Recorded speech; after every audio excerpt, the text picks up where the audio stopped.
नमस्कार मेरे प्यारे दोस्तों, कैसे हैं आप सब। आज मैं आपको बताऊंगी एक ऐसी मूवी की कहानी जिसमें हमें जानने को मिलता है कि ब्रह्म राक्षस कौन बनता है और उन्हें क्यों मारा नहीं जाता, वो इतने ताकतवर कैसे होते हैं।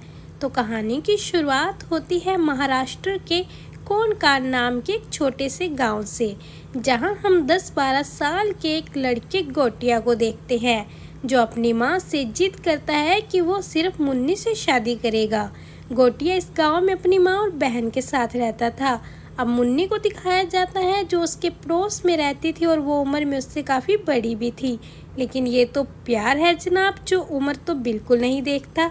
और गोटिया को लगता था कि मुन्नी की शादी हो रही है, जिसकी वजह से वो उसके होने वाले पति की चाय में जहर मिला देता है और उसे मारने की कोशिश करता है। जब ये बात पूरे गांव में फैल जाती है और गोटिया की माँ को भी पता लगती है, तो वो उसे ब्रह्मचारी बनने के लिए उसका मुंडन करवा देती है। लेकिन गोटिया इन सब के बाद भी नहीं रुकने वाला था, जिसके लिए अब वो काले जादू का सहारा लेता है, क्योंकि गोटिया को हर हाल में मुन्नी को अपना बनाना था। एक रात देखते हैं कि गोटिया अपनी छोटी बहन गीता को लेकर जंगल जाता है और वहां उसे एक पीपल के पेड़ के नीचे बैठा देता है कि गोटिया को अपना काला जादू पूरा करने के लिए एक बलि देनी थी, अब जिसे ही वो मुन्नी को अच्छे से पा सके। अब इसके लिए वो गीता पर वार करता है, पर गीता उससे अपनी जान बचाकर वहां से भागने लगती है, तो उन दोनों के बीच में झगड़ा हो जाता है, जिसके बाद गीता गोटिया को धक्का दे देती है और गोटिया का सिर उसी पीपल के पेड़ में लगता है, जिससे टकराकर उसकी उसी टाइम पर मौत हो जाती है। अब गीता अपने घर आती है भागते हुए और अपनी माँ को पूरी बात बताती है, जिसके बाद ये बात पूरे गांव में फैल जाती है और गांव के पंडित उसकी माँ से कहते हैं कि गोटिया के मुंडन को अभी 10 दिन भी नहीं हुए थे, उससे पहले ही उसकी अकाल मृत्यु हो गई, जिसके बाद वो कुल का लड़का भी होने की वजह से आगे जाकर ब्रह्म राक्षस की जूनी में जाएगा और अपनी अधूरी इच्छा पूरी करने के लिए सबको परेशान भी करेगा। इसके लिए वो लोग उसे पेड़ के नीचे दफना देते हैं और कुछ मंत्र वगैरह बोलकर उस पेड़ को धागों से बांध देते हैं, जिससे गोटिया की आत्मा वहीं पर बंधकर रह जाए, वो कभी बाहर ना आ पाए। और यहाँ बताया जाता है कि ब्रह्म राक्षस को ही मुंजिया कहा जाता है और गोटिया ही अब अकाल मृत्यु की वजह से मुंजिया बन गया था। ये कहानी है मुंजिया मूवी की। तो आगे की कहानी सुनने के लिए देखिए हमारी ये पूरी वीडियो, और उससे पहले अगर आप हमारे चैनल पर नए हैं तो हमें सपोर्ट करने के लिए हमारे चैनल को लाइक, शेयर और सब्सक्राइब करना ना भूलें। अब कहानी बहुत समय आगे चली जाती है, जहां पर हम सीधा पहुंचते हैं पुणे में, जहां हम एक लड़के बिट्टू को देखते हैं जो अपनी माँ पम्मी और अपनी दादी के साथ यहां पर रहता था, क्योंकि उसके पापा की बहुत समय पहले ही मौत हो चुकी थी, जिसके बारे में बिट्टू को कुछ नहीं पता था। उसकी माँ पम्मी एक ब्यूटी पार्लर चलाती थी। बिट्टू भी अपनी माँ के इस काम में हेल्प करता था, क्योंकि बिट्टू को लड़कियों के हेयर स्टाइल और मेकअप करना अच्छा लगता था।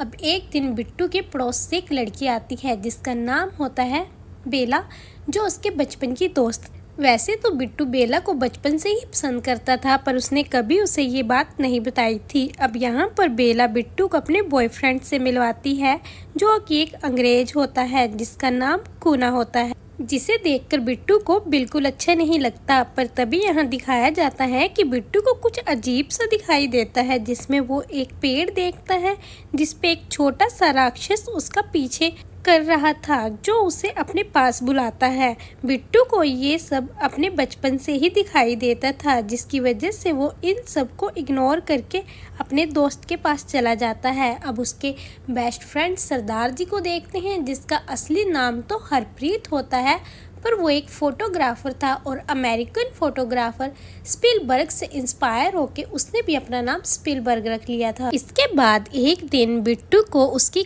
कजन कू का फोन आता है, जो उसे अपनी सगाई पर आने के लिए कहती है और वो उसे कहती है कि वो उसे पर्सनली इनवाइट कर रही है। इसके बाद उसने बिट्टू की माँ और दादी को भी पर्सनली फ़ोन करके इनवाइट किया था।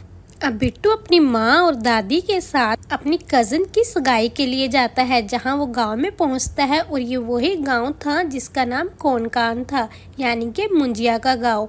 अब गांव के लोग उन लोगों की बड़ी ही खातिरदारी करते, पर बिट्टू के चाचा उसे देखकर बिल्कुल खुश नहीं होते, जिसके कारण उसका बिट्टू की माँ के साथ जाते ही झगड़ा भी हो जाता है। असल में बिट्टू के चाचा का मानना था कि उसके भाई की मौत पम्मी की वजह से हुई है। अब पम्मी और चाचा के बीच के झगड़े को देखकर बिट्टू को लगता है कि कुछ तो गड़बड़ है, जिससे वो सब कुछ अपने चाचा से पूछता है और उसका चाचा भी उसकी माँ और उससे गुस्सा था, जिसके कारण वो बिट्टू को सब कुछ सच बता देता है कि उसके पापा की मौत हुई है, जिसका कारण है यहाँ का जंगल।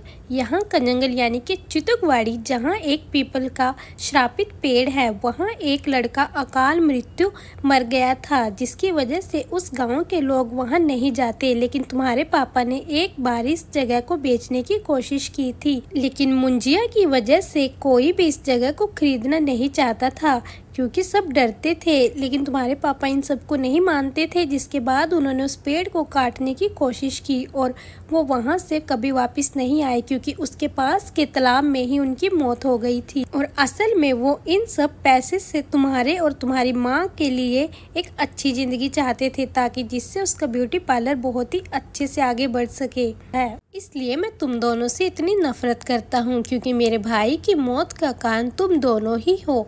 जिसके बाद बिट्टू को ये सब सुनकर बड़ा ही दुख होता है और वो अपनी स्कूटी उठाकर सीधा चितुकवाड़ी के जंगल में पहुंच जाता है, जहां जाकर वो वही पेड़ देखता है जो अक्सर बचपन से ही उसे अपने सपने में दिखाई देता था, और उसे उस पेड़ पर बैठा हुआ एक बच्चा जो कि राक्षस था वो भी दिखाई देता है। इधर घर में बिट्टू को ना पाकर सब लोग बड़े ही परेशान हो जाते हैं। तब उन्हें पता लगता है कि बिट्टू तो चितुकवाड़ी गया है। इसके बाद उसकी दादी अपने हाथ में चाबुक लेकर वहां पहुंच जाती है, तो वहां बिट्टू को वो देखती है कि मुंजिया की कैद में है। मुंजिया ने उसे उस पेड़ से बंधा रखा था, जिसके बाद वो अपनी चाबुक से उस पेड़ को खूब मारती है।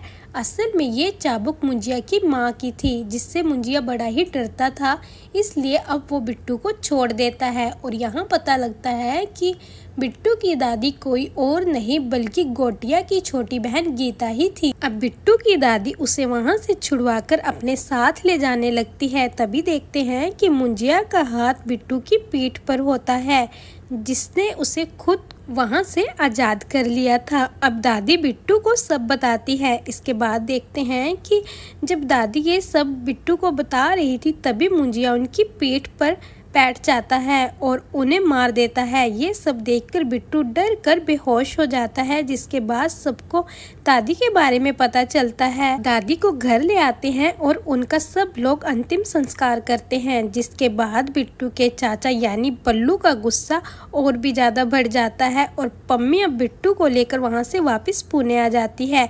इसके साथ ही देखते हैं कि मुंजिया भी अब उनके साथ था। बिट्टू अब बहुत ज़्यादा घबराने लगा था, क्योंकि वो मुंजिया से बहुत ज़्यादा डरता था और मुंजिया भी उसे बहुत ज़्यादा मारता था, क्योंकि बिट्टू को मुंजिया की कोई बात समझ नहीं आती थी और मुंजिया उससे कुछ न कुछ कहता रहता था। अब एक दिन बिट्टू को धमकी देता है कि अगर उसने मुन्नी को नहीं ढूंढा तो वो उसकी माँ को भी दादी की तरह ही मार देगा। अब बिट्टू सोचता है आखिरकार ये मुन्नी है कौन, और यही सोचते हुए वो अपनी कज़न कुक्कू से कहता है।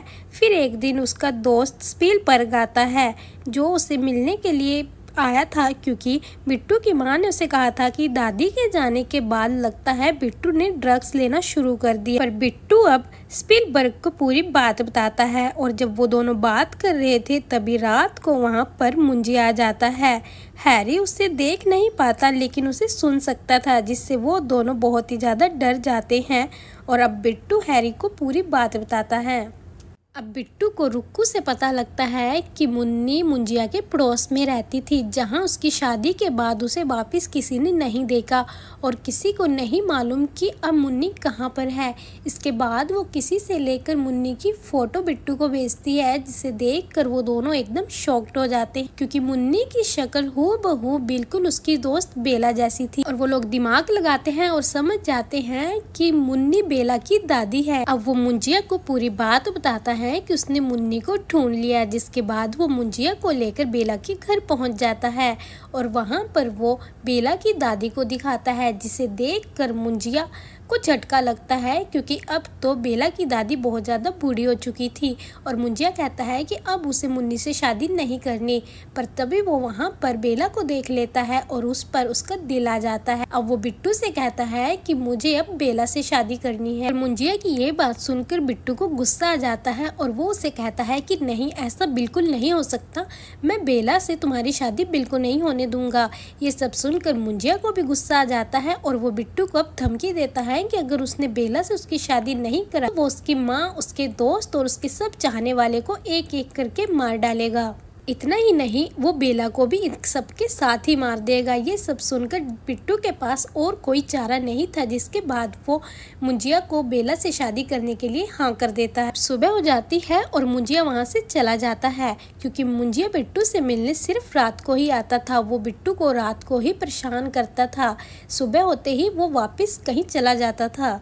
इसके बाद बिट्टू अपने दोस्त से मिलता है और उसे वो पूरी बात बताता है। उसका दोस्त सरदार उसे एक ऐसे आदमी के पास लेकर जाता है जो कि इन सब भूत प्रेतों को भगाने का काम करता था, जिसका नाम होता है एल्विस भास्कर। जहां पहुंचकर वो दोनों उसे पूरी बात बताते हैं। पहले तो बिट्टू को लगता है उसकी बातों से कि ये सब इसके बस का काम नहीं, पर जैसे ही वो मुंजिया का नाम लेता है तो बिट्टू वहीं पर दोबारा बैठ जाता है और पूरे ध्यान से उसकी बात सुनता है और उसे पूरी बात बताता है। अब बिट्टू एल्विस को अपनी पेट का निशान दिखाता है, जिसे देखते ही एल्विस समझ जाता है कि ये कोई और नहीं बल्कि ब्रह्म राक्षस है, जिसे हम मुंजिया बोल रहे हैं। इसके बाद वो अंदर रूम से एक पेपर उठाकर लाता है जिसमें बहुत पुराने टाइम की कहानियाँ लिखी हुई थी, जिसके बाद वो उन दोनों को बताता है कि मुंजिया जो होते हैं वो ब्रह्म राक्षस बन चुके होते हैं। उनकी अधूरी इच्छा रह गई थी जिसे पूरा करने के लिए वो वापस आते हैं और अपने ही कुल के लोगों को परेशान करते हैं। ये इतने ज़्यादा ताकतवर होते हैं कि इन्हें इतनी आसानी से नहीं मारा जा सकता। इन्हें सिर्फ कुछ मंत्रों से कुछ टाइम के लिए कैद किया जा सकता है, पर जब तक इनके कुल का रक्त का आदमी इनके आसपास होता है ये उसकी हेल्प से खुद को आज़ाद कर लेते हैं। और तुम्हारे साथ भी कुछ ऐसा ही हुआ है। तुम्हारे साथ भी मुंजिया ने ऐसा ही किया। उसने अपने हाथ का निशान तुम्हारी पीठ पर देकर खुद को उस पेट से आज़ाद कर लिया, जिसके बाद अब वो तुम्हारे साथ यहाँ पर पहुँच चुका है। इसके बाद बिट्टू उससे पूछता है कि अब हमें उससे बचने के लिए क्या करना चाहिए जिससे कि वो बेला का पीछा छोड़ दे और उससे शादी ना करे। तब एल्विस उसे कहता है कि इन्हें ऐसे नहीं मारा जा सकता जब तक ये मुंजिया के शरीर में होते हैं, पर जैसे ही ये किसी इंसान का शरीर में चले जाते हैं तब उस इंसान को मारकर इन्हें मारा जा सकता है। और तुम जिस मुंजिया की बात कर रहे हो उसको तो शादी करनी, और वो ऐसे ही किसी लड़की से शादी नहीं करेगा। इसको करने के लिए वो तुम्हें एक बात कहे, बेला से उसे शादी करनी है, इसलिए तुम बेला को लेकर उसी पेड़ के नीचे आओ और अपने साथ एक बकरी को भी लेकर आना। जब तुम इन दोनों को लेकर वहां पर पहुंच जाओगे तब वो तुम्हें बकरी के सर पर अपने खून से एक जेड टाइप का निशान बनाने के लिए कहेगा। और जैसे ही तुम अपने खून से उस बकरी के सर पर वो निशान बनाओगे वैसे ही मुंजिया उस बकरी के अंदर आ जाएगा और साथ ही बेला से शादी कर लेगा, जिसके बाद वो बेला को मारकर उसकी आत्मा को अपने साथ ले जाएगा। अब एल्विस उन्हें कहता है कि तुम्हारे पास इस बीच में एक मौका होगा मुंजिया को मारने का, यानी कि बकरी के शरीर में आते ही तुम्हें उस बकरी को मारना होगा इससे पहले कि मुंजिया बेला से शादी कर ले। अगर तुमने ऐसा नहीं किया और ये निशान किसी और के ऊपर बन गया तो मुंजिया उसी के शरीर में प्रवेश कर जाएगा। इस बात का तुम्हें सबसे ज़्यादा ध्यान रखना पड़ेगा। अब एल्विस उन लोगों को पूरी बात बताकर कहता है कि वो भी उन लोगों का इस प्लान में साथ देगा जिससे कि वो लोग फ़ोन पर उसके कांटेक्ट में रहेंगे। इधर बिट्टू और हैरी को समझ आ जाता है कि अब उन्हें क्या करना है और रात हो जाती है और मुंजिया बिट्टू के पास आता है, जहां बिट्टू से कहता है कि वो अपने गांव में बेला को लेकर जाएगा और वहां पर वो मुंजिया की उससे शादी करा देगा। ये सुनकर मुंजिया बड़ा ही खुश हो जाता है। इधर बिट्टू बेला को मनाने के लिए एक प्लान बनाता है कि हैरी को कुछ फ़ोटोशूट के लिए एक ऐसी लोकेशन पर जाना है जहां पर बहुत ज़्यादा हरियाली हो, जिसके लिए उसे बिट्टू के गांव में जाना है। और वो बेला को लेकर अब वहां गांव में पहुंच जाते हैं और उन लोगों के साथ बिट्टू की माँ पम्मी भी होती है, जिसे वहां पर दोबारा देखकर उसके चाचा को फिर से गुस्सा आ जाता है। अब बिट्टू बेला को घुमाने के बहाने बीच पर ले जाता है, जहां पर बेला उसे अपने बॉयफ्रेंड कुमा के बारे में बताती है कि कुमा अब उसे शादी के लिए प्रपोज करने वाला है। अब बिट्टू बेला को नारियल पानी देता है, जिसमें असल में बिट्टू ने ड्रिंक मिलाई हुई थी, जिसे पीकर बेला बेहोश हो जाती है। जिसके बाद वो बेला को हैरी की मदद से लेकर उस पीपल के पेड़ के नीचे पहुंच जाता है। इधर देखते हैं कि रुक्कू को भी इन लोगों ने पहले ही अपने प्लान में शामिल कर लिया था, क्योंकि रुक्कू भी इसी वंश की होने के कारण मुंजिया को देख सकती थी। जिसके बाद वो हैरी के साथ मिलकर वहां पर एक बकरी को भी ले आती है। अब उन लोगों का प्लान बिल्कुल सही जा रहा था और मुंजिया उन्हें बिल्कुल वैसा ही बोलता है जैसा एल्विश ने बिट्टू और हैरी को समझाया था। वो उन्हें वैसे ही निशान बनाने के लिए बोलता है, जिससे कि वो बकरी के शरीर में आ सके।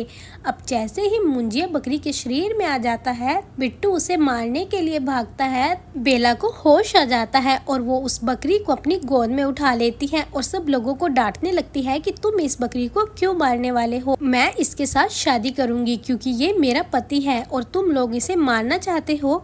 ये सब देखकर मुंजिया भी अब बकरी के शरीर से आजाद हो गया था और वो उन सब पर हमला कर देता है। अब वो बिट्टू और उसके दोस्तों को कहता है कि तुम लोगों ने मुझे धोखा दिया, तुम लोग मुझे धोखे से मारना चाहते थे। इन सब बातों के दौरान बकरी के सर से वो निशाना बेला के शरीर पर आ जाता है, जिसके बाद मुंजिया अब बेला के शरीर में आ जाता है। अब हैरी और बिट्टू को एल्विश की बात याद आ जाती है कि ये निशान बकरी के शरीर के सिवा कहीं और नहीं बनना था, पर अब वो बेला के शरीर पर बन चुका था, जिससे वो लोग समझ गए थे कि बेला के शरीर में मुंजिया की आत्मा। अब बेला उन तीनों पर अपनी शक्तियों से यानी कि मुंजिया उन लोगों पर हमला कर देता है, जिससे कि उसे अपने धोखे का बदला लेना था। वो तीनों अपनी जान बचाकर चितुकवाड़ी से सीधा भागकर रुक्कू के घर में आ जाते हैं, जहां पीछे पीछे बेला भी उन लोगों के साथ आ जाती है। अब ये लोग इतने ज़्यादा डर चुके थे कि बिट्टू एल्विश को भी फ़ोन कर देता है और उसे भी अपने साथ आने के लिए कहता है। इधर देखते हैं कि अब वो निशान बिट्टू के चाचा के सर पर बन जाता है, जिसके बाद मुंजिया अब बिट्टू के चाचा की बॉडी में चला जाता है। अब एल्विश बिट्टू से उस बकरी के बारे में पूछता है, तभी उन्हें मालूम पड़ता है कि उस बकरी को तो बिट्टू के चाचा ने पकाकर खा लिया था।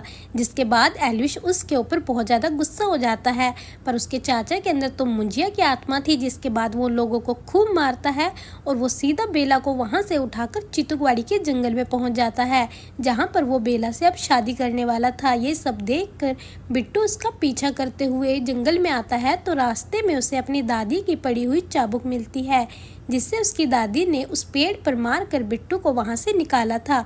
अब बिट्टू उस चाबुक को ले लेता है और अपने चाचा को उस चाबुक से खूब मारता है, पर मुंजिया बहुत ज़्यादा ताकतवर था, जिसके कारण वो नहीं रुकता। वो अब बेला को मारकर उससे शादी करने ही वाला था। तभी बिट्टू अपना दिमाग लगाता है और वो निशान वो अपने चाचा के शरीर से उस पेड़ पर बना देता है, जिसके बाद मुंजिया की आत्मा उसके चाचा की बॉडी से निकलकर उस पेड़ पर चली जाती है। अब वो लोग सोचते हैं कि उन्होंने मुंजिया को फिर से कैद कर दिया, पर मुंजिया यहाँ पर नहीं रुकने वाला था, क्योंकि वो तो अत्यंत शक्तिशाली था। जिसके बाद वो उन लोगों को पेड़ की लटाओं से उठा कर पटक कर बहुत ज़्यादा मारता है। अब वो दोनों बहुत ज़्यादा तंग आ गए थे। इसके बाद बेला की नज़र वहाँ पर पड़ी हुई लालटेन पर जाती है, जिसके बाद वो उस पेड़ में आग लगा देती है, जिसमें दिखाया जाता है कि एकदम से पूरा पेड़ जलने लगता है और उस पेड़ में मुंजिया को भी जला हुआ दिखाया जाता है। जिसके बाद बिट्टू और बेला अब वहाँ से आ जाते हैं। उन्हें लगता है कि उन्होंने तो मुंजिया को अब हमेशा के लिए वहाँ पर कैद कर दिया। अब ये सब कुछ ठीक हो चुका था। बिट्टू और बेला भी सोच रहे थे कि मुंजिया तो हमेशा के लिए अब पीछे से छूट गया है। इसके बाद वो दोनों पुणे आ जाते हैं, जहाँ पर बेला अगले दिन बिट्टू को बताती है कि वो अपनी आगे की पढ़ाई पूरी करने के लिए अमेरिका जा रही है, जिसके लिए वो 4-5 साल बाद वहाँ से वापस आएगी। अब ये सब सुनकर बेला के जाने से पहले ही बिट्टू उसे प्रपोज कर देता है, पर बेला उसे कहती है कि वो सिर्फ उसे अपना दोस्त मानती है। तो बिट्टू थोड़ा निराश होता है, पर वो बेला को कहता है कि ठीक है, वो अब हमेशा उसका दोस्त बनकर ही रहेगा। वो कोई मुंजिया नहीं है जो कि उससे ज़बरदस्ती शादी करेगा। अब दिखाया जाता है कि लास्ट में उसी पेड़ जिसे कुछ लोग मिलकर काट रहे थे, जिसके बाद वहां मुंजिया की झलक दिखाई देती है। इससे पता लगता है कि मुंजिया मरा नहीं था, क्योंकि ब्रह्म राक्षस जो होते हैं वो बहुत ही ज़्यादा ताकतवर और शक्तिशाली होते हैं। उन्हें कभी भी ऐसे नहीं मारा जा सकता, या ये कहें कि उन्हें कभी मारा ही नहीं जा सकता। और इसके साथ ही ये मूवी एंड हो जाती है। तो दोस्तों, कैसी लगी आपको हमारी कॉमेडी मूवी की कहानी? हमें अपनी राय कमेंट सेक्शन में ज़रूर दें।